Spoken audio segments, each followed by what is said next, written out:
بسم اللہ الرحمن الرحیم۔ السلام علیکم ورحمۃ اللہ وبرکاتہ۔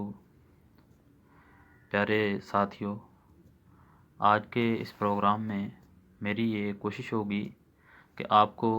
فارسی ادب کی ایک ایسی عظیم الشان شخصیت کا تعارف کرایا جائے کہ اگر میں ان کو بابائے فارسی کہوں تو یقیناً یہ مبالغہ نہ ہوگا۔ لیکن اس سے پہلے کہ ہم اس اپنے پروگرام کو شروع کریں، آپ سے گزارش ہے کہ میرے اس چینل کو سبسکرائب ضرور کر لیں تاکہ آئندہ آنے والی ویڈیوز بھی آپ کو ملتی رہیں۔ جی ہاں، میری مراد آج فارسی ادب کے مشہور شاعر ابوالقاسم منصور بن حسن، یعنی جن کا تخلص فردوسی تھا، وہی ہیں، یعنی وہی فردوسی کہ یقیناً آپ نے ان کا نام پہلے بھی سنا ہوگا۔ فردوسی تابران طوس کی بستی باج میں پیدا ہوئے۔ آپ کا سال ولادت 329 سے 330 ہجری کے درمیان بتایا جاتا ہے۔ حکیم ابوالقاسم فردوسی ایک بزرگ ترین ایرانی شاعر اور سرآیندہ شاہ نامہ حماسہ ملی ایرانیان تھے۔ آپ کو سب سے بڑے فارسی شاعر ہونے کا اعزاز بھی حاصل ہے۔ فردوسی کی شہرت بھی ساری دنیا میں، یا یوں کہیے کہ تمام اکناف عالم میں پھیلی ہوئی ہے، اور جو شخص بھی ایران یا فارسی کے متعلق ہلکی سی بھی معلومات رکھتا ہے وہ یقیناً فردوسی کے نام سے واقف ہے، اور یقیناً آپ سب نے بھی فردوسی کے متعلق اپنی زندگی میں کچھ نہ کچھ ضرور سنا، یا کسی دوست سے یا سنا ہوگا، یا کسی کتاب میں ضرور پڑھا ہوگا۔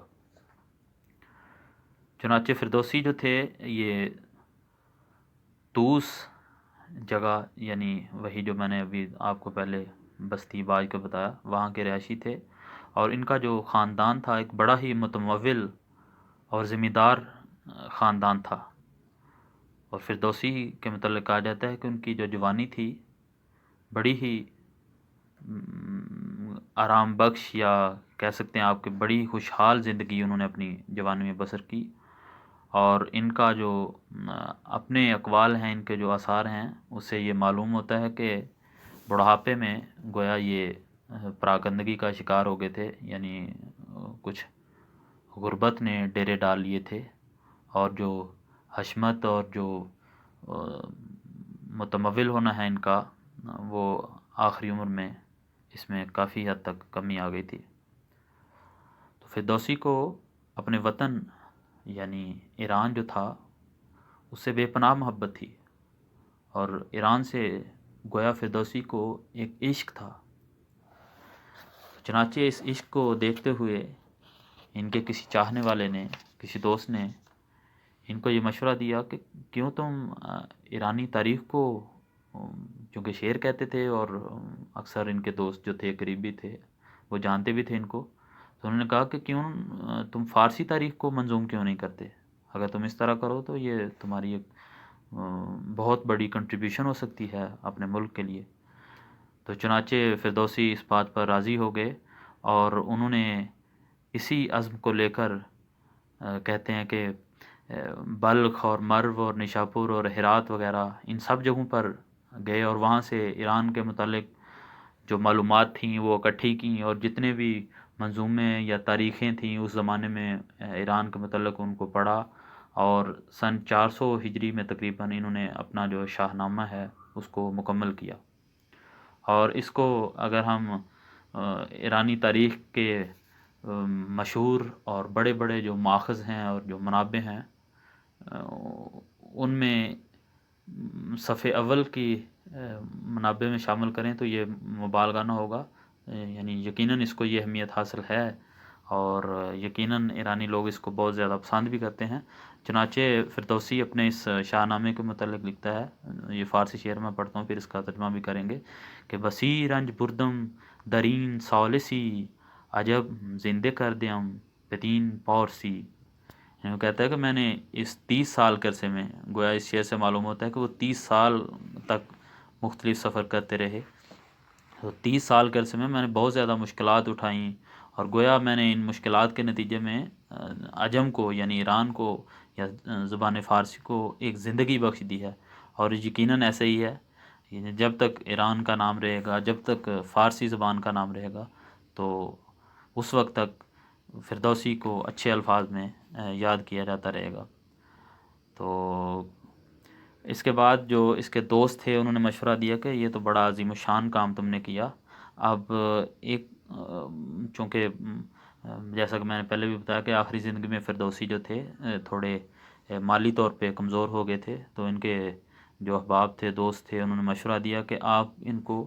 اپنا جو شاہ نامہ ہے اس کو کسی بڑے بادشاہ سے منسوب کریں۔ تو چونکہ اس وقت جو حاکم وقت یا بادشاہ تھا